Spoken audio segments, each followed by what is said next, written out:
Ah, Revolt. Remember that game? It seems like just yesterday when I picked it up for the first time and took pest control all the way to the end of the Platinum Cup. That had to have been one of the most difficult yet rewarding challenges I've ever completed. Even after it was all said and done, there's been a lot of requests for me to return to the game for more RC car adventures. And while I do plan to do that, I wanted to take some time to tackle new games and broaden my horizons before returning to the familiar yet rage-inducing backyard, supermarket, and ghost town. While researching new challenge runs, I was recommended a video by Yemi the Ferret called the Revolt sequels, and I thought to myself, Revolt? Sequels? That video put me onto Revolt's direct sequel, except it's not called Revolt 2. It's called RC Revenge, and there's really not a whole lot of buzz about it. With a gold standard to model the sequel after, it should be just as good, if not better. Only one way to find out. RC Revenge Pro is the 2001 PS2 enhanced version of Revolt's direct sequel, RC Revenge. The word enhanced should be taken with a grain of salt, because it looks like it was not as well received as the standard version. Like Revolt, RC Revenge Pro is an RC car racing game, though it strays a bit more away from simulation racing like the first entry. There's a small selection of cars to choose from, and a handful of unlockable ones you can get as you progress through the championship mode. Every car has stats based on speed, acceleration, and handling. And amongst the starter selection of vehicles, we have one that stands out not so much by stats, but by name. Bad RC. The RC Revenge wiki describes this car as being simply below okay, and one of the worst vehicles in the game due to its stat spread, and also because it lacks a special weapon. The wiki goes on saying that Bad RC has a hard time competing with the rest of the cast of cars, and left one special note at the end, almost like they wanted me to find it. Overall, unless you are looking for a challenge, there is no reason to use Bad RC. So I'll happily take them up on that and see if you can beat RC Revenge Pro only using Bad RC.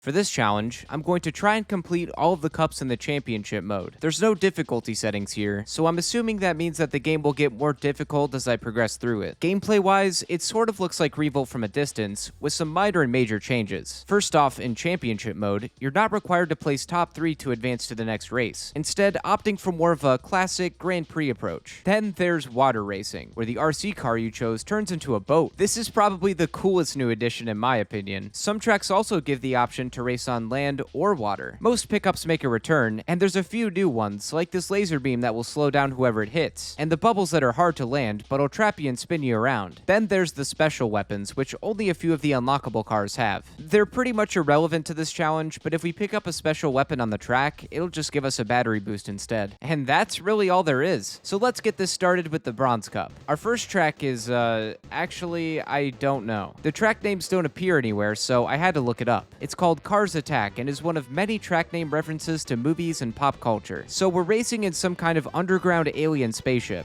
And the first thing I noticed with Bad RC is that it's not only fairly slow, but it bounces on everything, making it hard to race. Though I believe that could also just be the track design and not all the car's fault. We got a long first race ahead of us, averaging a little over a minute and 30 seconds per lap. The vibes are almost the same as Revolt, but the game punishes you far less for making harsh turns or getting hit with items, all of which I got to experience quite a bit. This track wasn't difficult, though I found it hard to keep up with everyone else. I did creep up to third for a moment, but this little ramp launched me into a wall and I lost that spot quickly. I almost caught back up near the finish line, if not for someone's ray gun slowing me down and forcing me back to fifth. The second track is called Temple of Vroom, and was off to a great start upon entering the temple itself. Okay, kindly f yourself. Past that, we got a volcanic area and go through a small village. This race is way shorter and doesn't have much going on. I did get my first taste of the bubble attack, and then shocked everyone in the final lap, which slowed them down enough for me to snag first place. For our third track, we get to try out some water racing in It Came to Have a Race. I'm not gonna pretend like I know what all these references are, so anyone who does know is more than welcome to point them out in the comments. This track is badass, showing off water monsters straight from the beginning. That's how you reel a simple guy like me into your racing game. We move through some pipes and a toxic waste sewage line, and at the end of it all, there's a huge whirlpool, which I avoided and got into a little spat with another boat. This short skirmish put first and second place so far ahead that I never saw them again. Bad RC's boat has stiff controls, but I managed to keep a good distance away from everyone for the remainder of the race, and cross the finish line in fourth. somehow being in first place overall, though only by 1 point. Just in time for the spooky season, we got Trials from the Crypt, a track primarily racing through a haunted house. However, I'd soon find that the horrors wouldn't lie in just the house, but within the first 15 seconds of the race.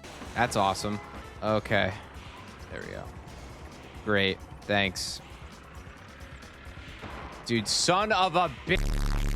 I'll take full responsibility for failing to quickly move off the stone coffin and missing the largest opening ever, but that item combo put me in a position where I had to slowly limp my way back from last for the entire race. While I did miss the shortcut in every lap, I bounced back to 4th, and by some miracle, I wasn't completely screwed in the standings. Okay, time to load up the next race.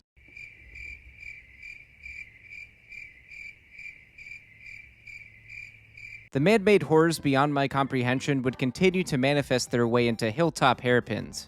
What is that on the floor? When the putrid milk factory ends, the cartoon hell farm arises. It's off-putting, and in my opinion, really makes me miss their realistic track locations. This track is an odd one, and I wish that's all I had to say about it, if it wasn't for this one weird trick that RC cars hate.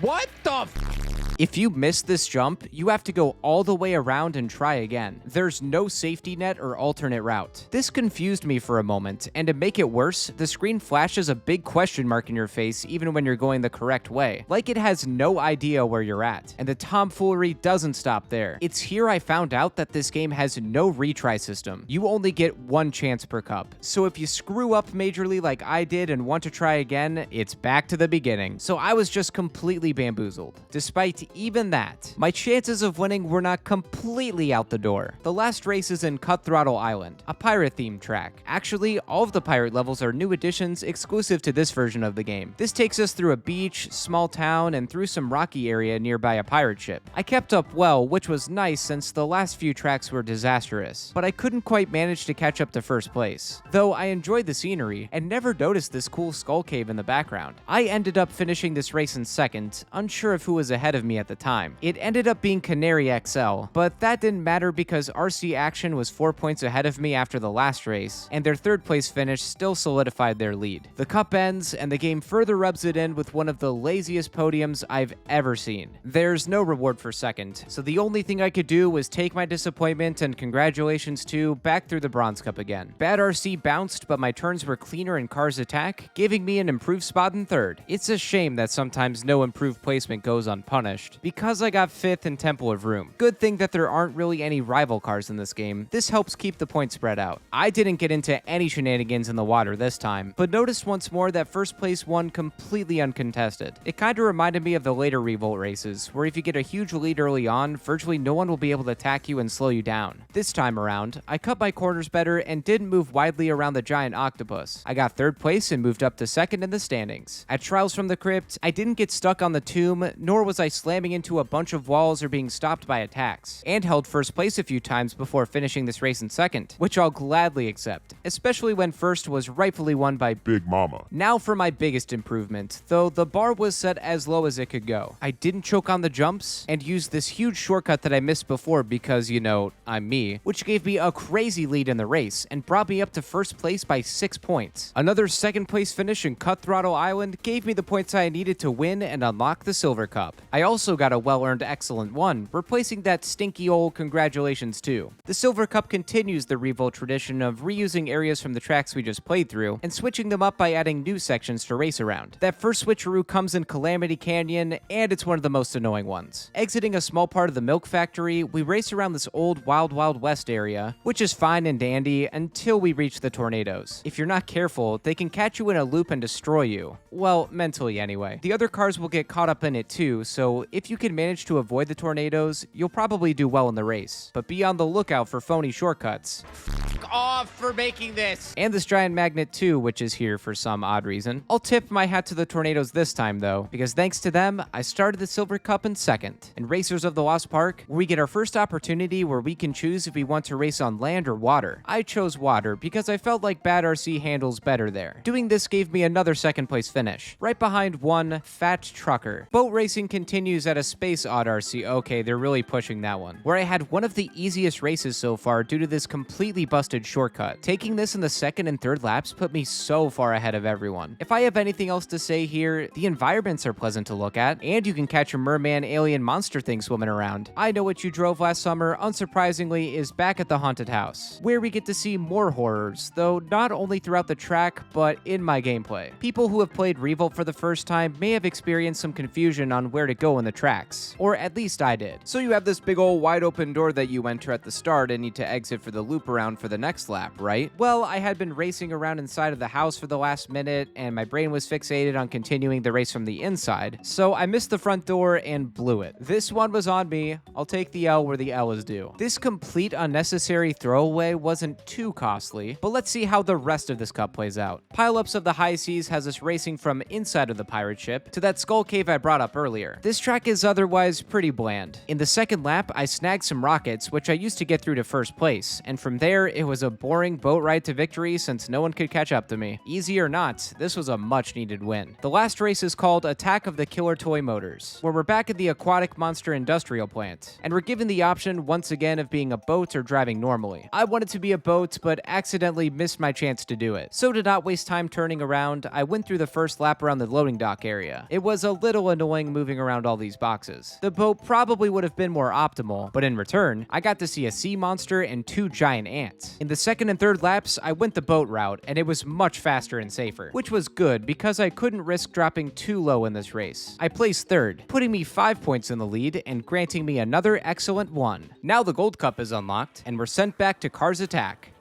Again. No, that's actually the name of it. It's the first Cars Attack track, but with an added toxic waste cavern. All those toxic fumes must have corrupted the game because this is where we'd start to see things break. Throughout the first lap, I was performing below average. It was a slow process to catch up with the other cars, so the difficulty was showing a bit more. That wasn't the biggest issue though. That lied within the waste. I made a poor turn when trying to take a shortcut in the second lap, and right before I fell in, this car was magically placed on the track miles ahead of everyone. Maybe the waste was unrelated here, but then I fell into the waste in the third lap, trying my hand at the shortcut again. My execution was definitely poor, but I respawned in the pipe that the shortcut has you jump through, and well...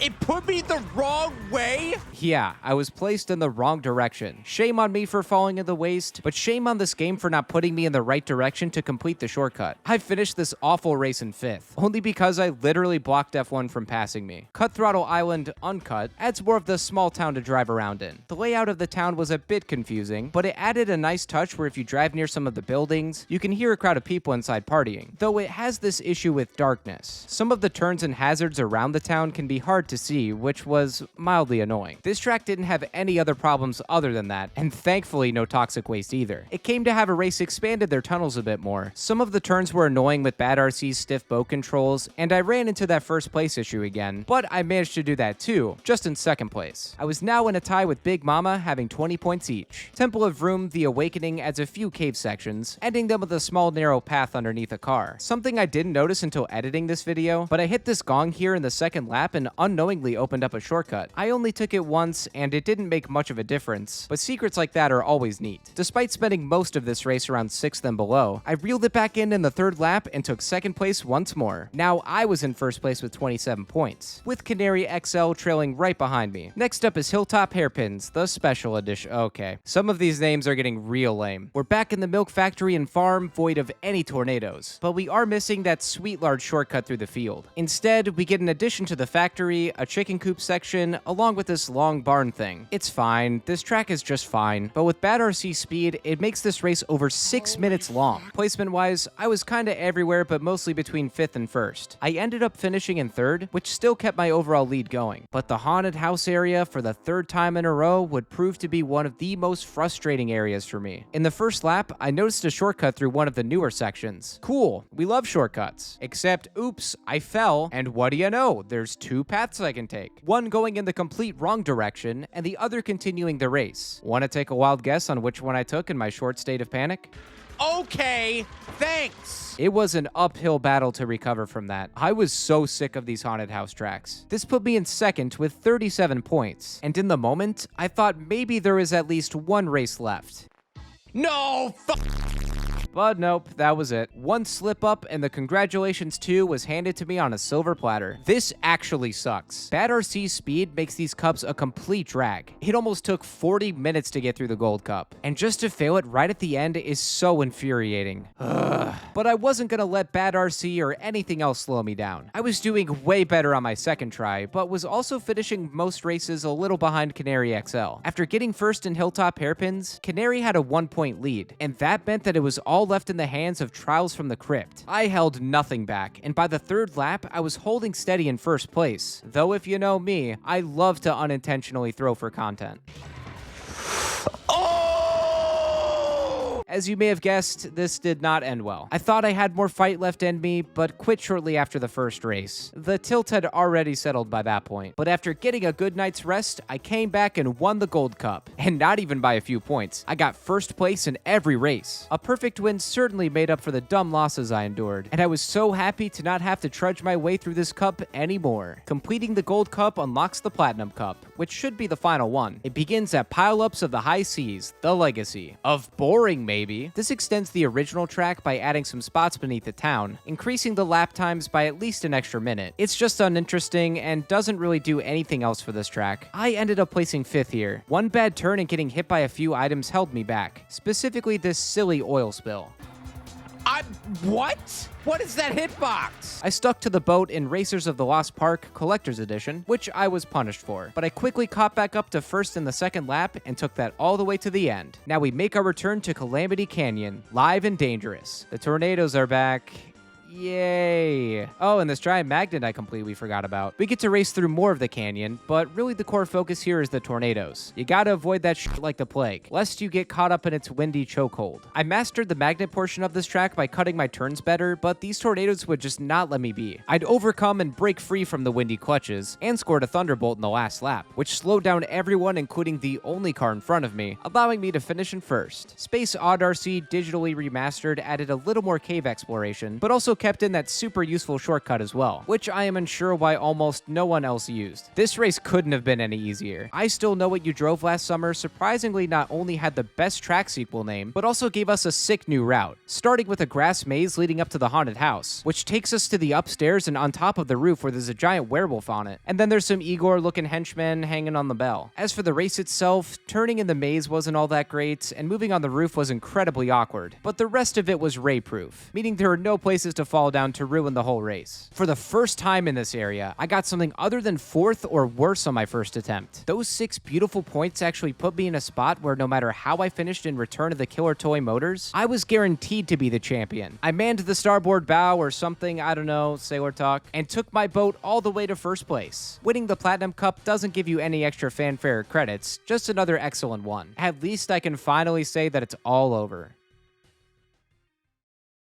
Except that's not true because there's a whole set of reverse cups to go through now. Good sweet Mike. Do I really have to play through all of this again? Well, probably not, no, but I did it. Just for you. I could pad the hell out of this video talking about all the reverse tracks, but I'll save us the trouble and skip to the most notable moments. It took me 3 tries to complete the Bronze Reverse Cup, and it was only because of one thing. In reverse, it came to have a race. There's a microscopic ramp you have to cross over, and if you don't have enough speed, then you won't be able to clear it. And if you don't know this going in, then you'll waste a ton of time trying to move over it. I beat the Silver Reverse Cup in 2 tries, only due to 1 reset at the start, because I made a wrong turn and confused myself while moving through the milk factory. And finally, I finished in first place on my first try in both the Gold and Platinum Cups. And while I still didn't hit any credits, I got this congratulatory notification for my efforts and proved that you can be RC Revenge Pro only using Bad RC. Thank you all so much for watching, especially if you made it this far. Bad RC lived up to its name, but it was nowhere near as challenging as Pest Control. I mean, the handling and speed left much to be desired, but it could have been worse. If I can be honest here, I think the real challenge was trying to find extended enjoyment in this game. It started off promising, the track designs are creative, but some of them feel like they're long for the sake of being long. This game also opted for more tracks and less cars, which was a huge mistake. The original Revolt had so many different car options, and you could tell that a lot of time and effort were put into each and every one of them to make them unique, and the tracks and variants were challenging. challenging, but fun to play through and master. Here we have bland cars with some okay looking unlockables, and alright looking tracks that get old pretty quick. RC Revenge Pro is certainly not a bad game, but it's forgettable. If you like Revolt and skip this entry, you're not missing out on much. I did hear that almost every, if not all cars from RC Revenge Pro were brought over to RVGL. Give that a shot instead if you want to see some of the new cars this game brought in. Be sure to hit the like button if you enjoyed this video. Also, I stream all of my challenge runs live on my Twitch channel and here on YouTube. If you'd like to check that out, be sure to subscribe or follow me on Twitch. The link to my Twitch channel, along with links to my other social media accounts, can be found in the description. If there's a challenge run you'd like to see, you can also check out the description for a direct link where you can submit your ideas. Thanks again for watching, everyone. See you in the next video.